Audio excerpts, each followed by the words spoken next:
Please don't forget subscribe to the channel and hit the bell to get notified of new daily videos. I haven't seen my grandmother Zarya in years, not since my mother passed and the family splintered. So when I got the invitation to visit her in Coral Cove, this tiny, isolated island community off the coast, I saw it as a chance to mend old wounds. My friend Nico agreed to come with me.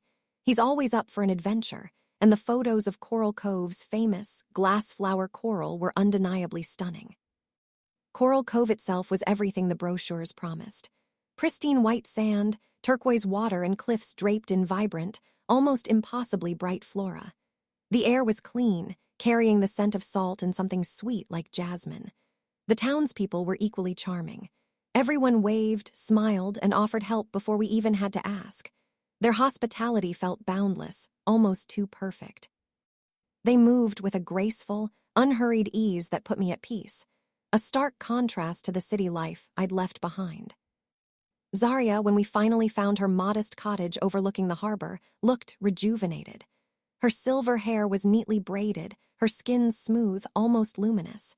She embraced me tightly, a warmth radiating from her that was both comforting and subtly alien.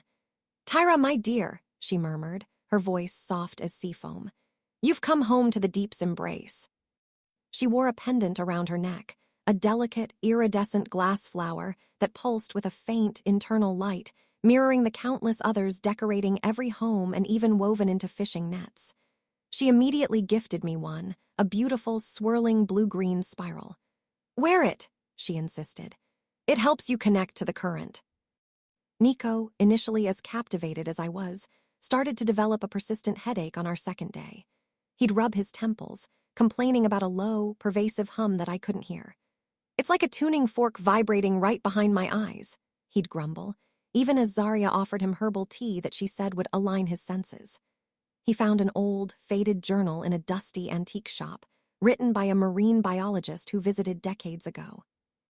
The entries grew increasingly erratic, hinting at the glass flowers being more than just ornamental, a symbiotic neural network, a pervasive consciousness, the song of the deep.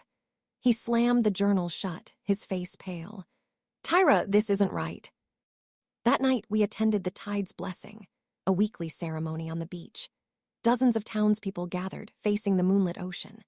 They sang, their voices perfectly harmonized, a drone that reverberated deep in my chest. As they swayed, their movements were uncannily synchronous, a slow, elegant dance like kelp in an underwater current. I watched Zarya, her face bathed in the bioluminescent glow of the glass flowers she wore, her eyes wide and unblinking, reflecting the moonlight with an unnatural depth. It wasn't just peaceful, it was inhumanly perfect. Nico leaned into me, whispering, "Look at them.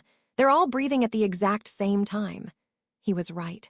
A collective inhale, a collective exhale, a single organism. We tried to leave the next morning. Our rental boat, which had been perfectly fine, wouldn't start. The engine coughed and died. "Looks like the deep wants you to stay a little longer," said Isaac, the island's elderly doctor who materialized from the harbor office. His voice was soft, reassuring, but his eyes held that same unnerving serenity I'd seen in Zarya's. His skin, I now noticed, had a faint, almost imperceptible sheen, like mica caught in sunlight. He offered to look at the engine, his hands moving with impossible grace over the machinery, a calm smile on his face. He also offered Nico some local herbal remedies for his headache, to help him attune to the island's rhythm. Nico, desperate for relief, almost took them. I yanked his hand away, the glass flower pendant around my neck suddenly feeling warm against my skin, pulsing with a faint, insistent beat that mirrored my own heart. That warmth turned into a low thrumming inside my head, a seductive lull that promised profound peace. I started to understand the current Zarya spoke of. It was a beautiful oblivion and erosion of self, but I fought it. Nico, however, was succumbing. He grew quieter, his headaches less frequent, replaced by a vacant calm. His eyes, like Zarya's, held that disconcerting depth. He would stare at the ocean for hours, a faint, contented smile playing on his lips, occasionally murmuring about the deep song. I had to find the source. Following the journal's cryptic clues, I found a hidden path winding down a cliff face, leading to a sea cave I hadn't seen on any map. The air grew thick with a metallic floral scent as I descended. Inside, the cavern opened up into a breathtaking, terrifying spectacle.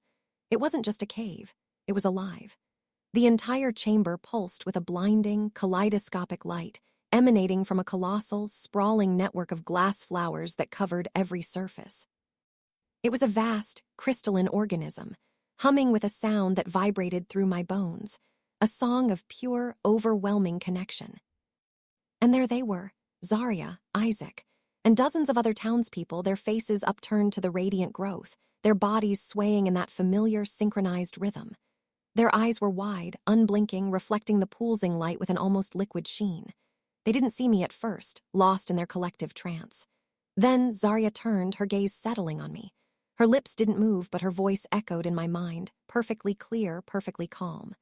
"You found us, my dear. Welcome to the heart of the current. Welcome to true unity."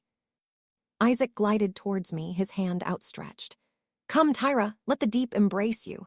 Let go of your anxieties, feel the peace." His touch was cold, his skin shimmering with a vibrant inner glow.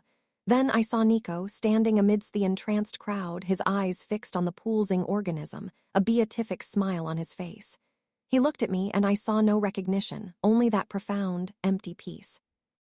I felt the tempting pull, the promise of utter tranquility, of dissolving into something vast and beautiful. The pendant around my neck glowed brighter, urging me. But the sight of Nico, his spirit erased, spurred me to action. I ripped the pendant off, throwing it with all my might into a glowing pool at the base of the organism. The light flared violently, a scream of pure energy that was only audible in my mind, not my ears. The townspeople stirred, their perfect harmony momentarily broken. I seized the chance, scrambling back up the path, the metallic floral scent, the mesmerizing hum, and their collective, silent call chasing me out of the cave. I don't know if I truly escaped. I got off Coral Cove, found a fishing boat willing to take me at gunpoint, and I'm thousands of miles away now. But the memory of that hum, that perfect, silent harmony, still whispers at the edges of my hearing. And sometimes, when I catch my reflection, I think I see a faint, iridescent shimmer in my eyes. I still feel the ghost of that humming pulse in my skull, a silent promise of connection. I'm afraid to truly listen to it. I'm afraid of what I might find in my reflection tomorrow. If you enjoyed this video, please hit the thumbs up button to like it. And please do subscribe to support the channel.